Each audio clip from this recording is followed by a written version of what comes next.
ছোটবেলা থেকে চিড়িয়াখানায় যাওয়ার আমার অনেক শখ ছিল, কিন্তু ভাবিনি কখনো এভাবে পূরণ হয়ে যাবে। তো মিরপুরে এসেছিলাম ডাক্তার দেখাতে। তারপর সেখান থেকে একটু ছুটি নিয়ে আমরা চলে আসলাম চিড়িয়াখানার উদ্দেশ্যে। তো হ্যালো গাইজ, আসসালামু আলাইকুম। কেমন আছেন আপনারা? আশা করি ভালোই আছেন। Welcome back to my channel দাদিমার মিনি কিচেন। তো দাদিমার মিনি কিচেনে আপনাদের সবাইকে স্বাগতম। তো আজকে আমরা চলে এসেছিলাম বাংলাদেশ চিড়িয়াখানায়। ছোটবেলা থেকে চিড়িয়াখানায় যাওয়ার আমার অনেক অনেক অনেক ইচ্ছে ছিল। তো এভাবে হুট করে পূরণ হয়ে গেল। তো প্রথমেই তো দেখতে পেলেন আমরা গেট দিয়ে ঢুকে পড়লাম চিড়িয়াখানায়। আর এর পাশেই, গেটের পাশেই ছিল কিছু হরিণ। কি সুন্দরভাবে হরিণগুলো খাচ্ছিল দেখেন। তো আমি এভাবে সরাসরি হরিণ দেখতে পেয়ে তো অনেক খুশি হয়ে গেলাম। তো তারপর আমরা সামনের দিকে এগিয়ে যাচ্ছিলাম। আসলে অনেক কম সময়ের মধ্যে এত কিছু দেখে শেষ করতে পারবো না, তাই তাড়াতাড়ি করেই সব জায়গায় চলে যাচ্ছিলাম। তো তারপর আমরা দেখতে পেলাম কিছু পাখি। এখানে অনেক রকমের পাখি ছিল।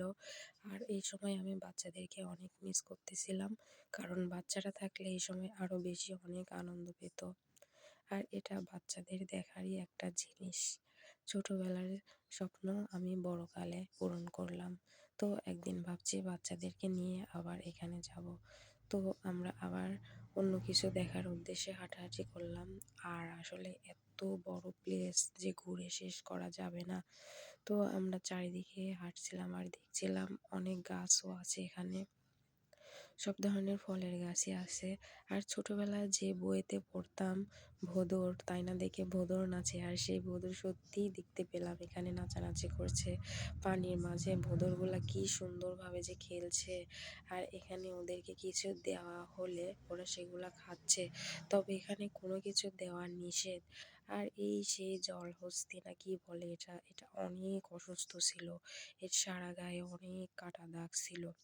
তারপর আমরা চলে আসলাম এই সাইডে। এদিকে অনেক মাদ্রাসার বাচ্চারা আসছিল, আর অনেক মহিলা মাদ্রাসার মেয়েরাও আসছিল। তো খুবই ভালো লাগছিল। এখানে দেখতে পেলাম একটা হাতি। হাতিটা কি সুন্দরভাবে ঘাস খাচ্ছে। আর হাতিটা কিন্তু ৪ সাইড দিয়ে করে দিয়েছে। আর এই যে বাস্তবে উট দেখে নিলাম।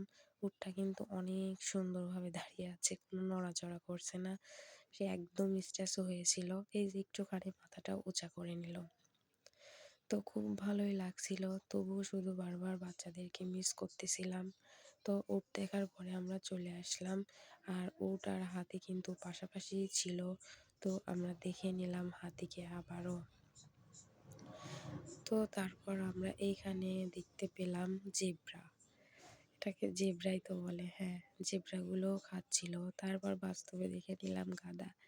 তো সব প্রাণী দেখছিলাম আর খুবই মজা করছিলাম। তারপরেও বাচ্চাগুলোকে মিস করছিলাম। আর এটাকে কি বলে আমি নাম জানি না, শুধু দেখেই নিলাম। আর এই জেব্রাগুলোও কিন্তু ঘাসই খাচ্ছিল। আর এদিকে ছিল ঘোড়া।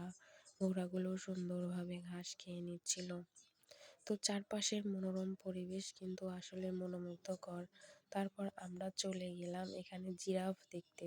দেখুন জিরাফটা কি সুন্দর গলা উঁচু করে দাঁড়িয়ে আছে। জিরাফটা দেখে তো একদম মন প্রাণ ভরে যাচ্ছিল। আসলে এই বাস্তবে এভাবে চোখের সামনে দেখতে পাবো এটা কখনো ভাবিনি। সত্যি স্বপ্ন পূরণ হয়ে গেল।